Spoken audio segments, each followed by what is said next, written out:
My question is about the istikhara. When people, after making salatul istikhara and the dua of istikhara, they have this issue of omens, or they have to wait for feelings, and based on their feelings they would act or not act.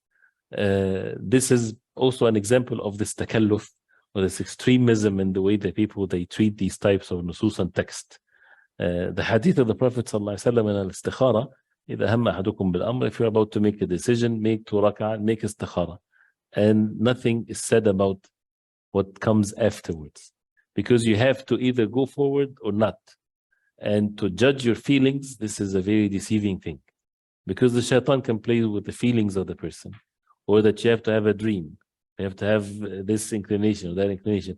Just after you make the istikhara, as the people of knowledge, as the people of expertise in the matter, think of the means and put the religion first, as the person be truthful with the dua of al-istikhara, because you already made the covenant with Allah that you want what is best for your religion first, and then the worldly matters also to be the best of it, and so on.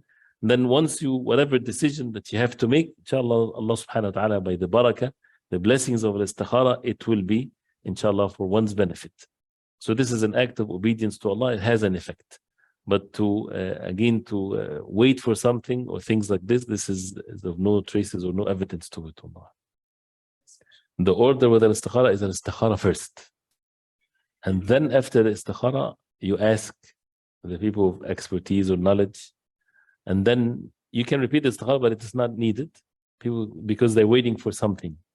No, then you go ahead with whatever the norm that the people would take to make a decision. Because al-istikhara is not in matters of deen, is not in matters of obligation or staying away from haram. This is to be known with ilm, and then you act upon it. But rather it's in the mubahat, and the permissible things. This is where it's valid, but asking Allah subhanahu wa ta'ala first, and then asking the people making mashura comes in second. This issue of if you don't see something after istikhara, do it again next year. Where is that in the sunnah of the Prophet sallallahu alaihi wasallam? It does not exist. But at the same time, is it haram to make the istikhara again? No. You can make the istikhara again if you want. But to make it as if it's part of the deen, if you don't see something, if you don't feel something, that means istikhara didn't work. Do it again. There's no such a thing. One time is sufficient, and you don't have to feel something. You already made this, you already made dua to Allah subhanahu wa ta'ala to guide you to make the right decision. So the right decision does not have to be based on what you feel, if it's all choices are permissible. So it doesn't have to be with a feeling or so. If the feeling comes, mashallah, if it doesn't, that a person go forward, then there's no need for it to be repeated or anything like this. There's no evidence of that whatsoever.